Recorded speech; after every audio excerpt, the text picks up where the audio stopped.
Bom pessoal, bom dia a todos. Desejo um excelente evento para todos vocês. Primeiramente gostaria de agradecer ao convite feito pela Rafaela Rosseto, em nome da STAB. É um prazer estar aqui com todos vocês, trazendo um pouco da nossa realidade para um evento muito importante do setor. Eu sou o Sérgio Medeiros Telegato, eu sou engenheiro agrônomo formado pela UFSCar. Eu trabalho na Pedra Agroindustrial fazem 10 anos.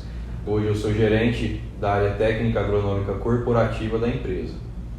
A empresa ela é composta por 4 unidades produtoras, com capacidade de moagem instalada de 13 milhões de toneladas por ano e uma área de atuação de mais de 140 mil hectares de cana-própria.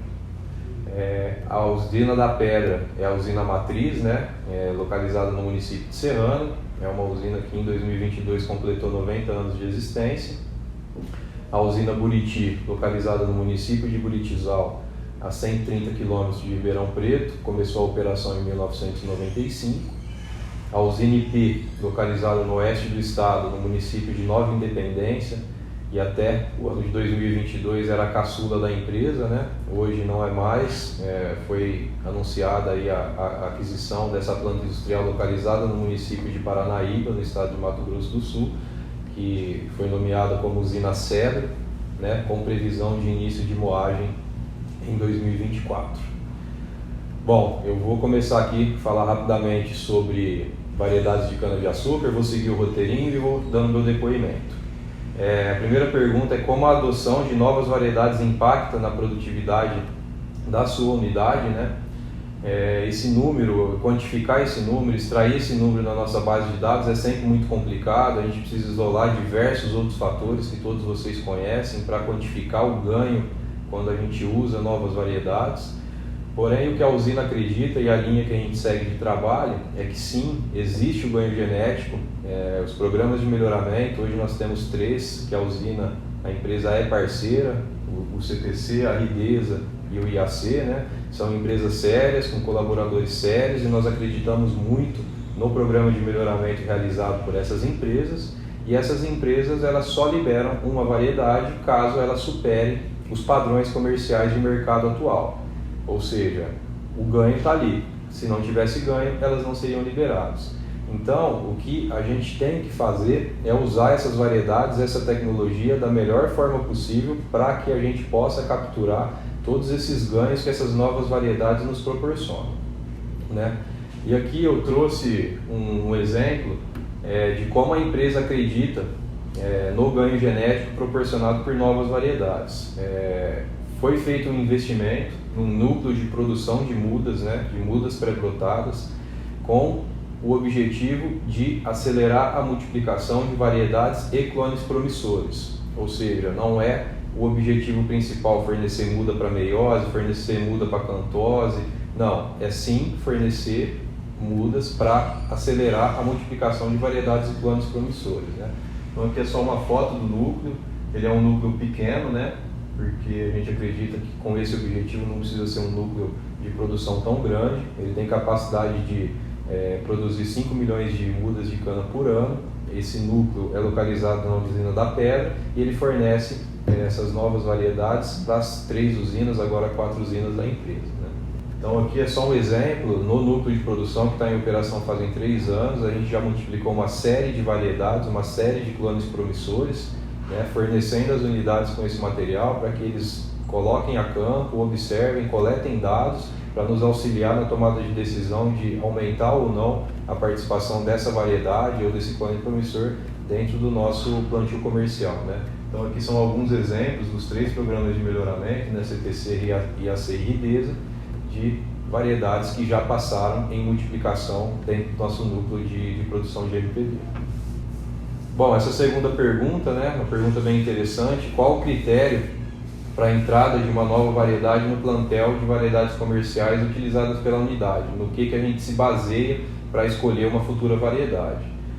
Bom, os critérios que a gente utiliza, primeiro são as características desejáveis das variedades, Então a gente tem uma lista de características que a gente deseja que uma variedade tenha para a gente colocar dentro do nosso portfólio.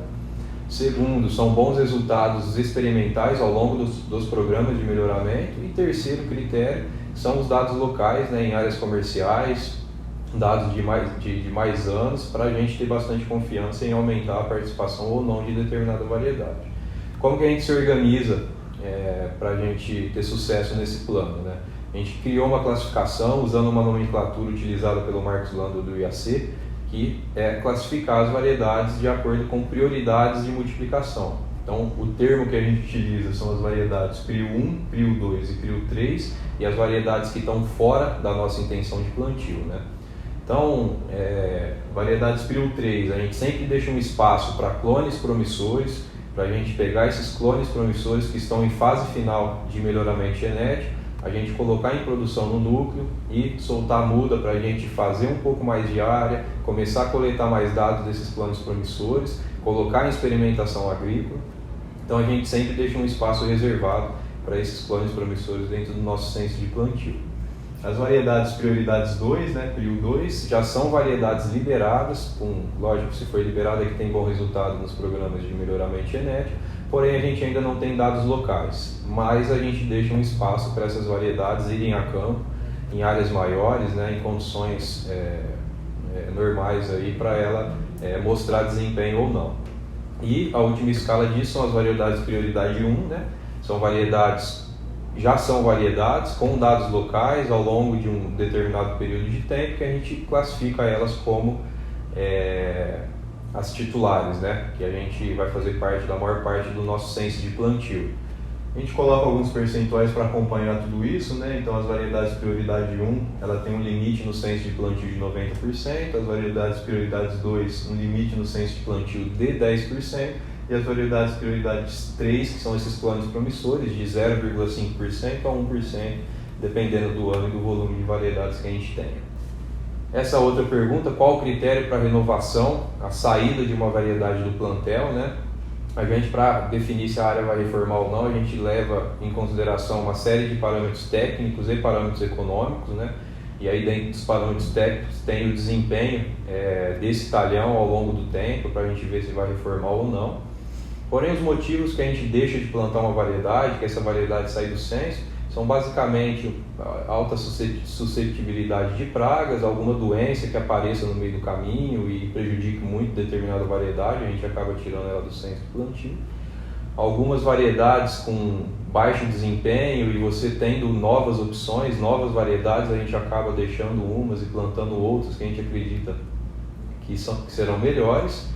E algumas vezes a gente define ela como prioridade 1, leva a campo e vê que pode ter tido um baixo desempenho nas soqueiras, né? Os programas de melhoramento eles vão até determinado ponto e pode ser que apareça algum problema na soqueira. Então são alguns dos motivos aí que a gente tira do portfólio varietal determinada variedade. E a última pergunta, né? Qual o perfil de variedade na atualidade que mais contribuiria para o manejo da sua unidade? Eu entendo que a gente tem um portfólio varietal para solos melhores muito grande, muito bom. A gente tem opções na hora de recomendar um plantio, né, para esse tipo de situação.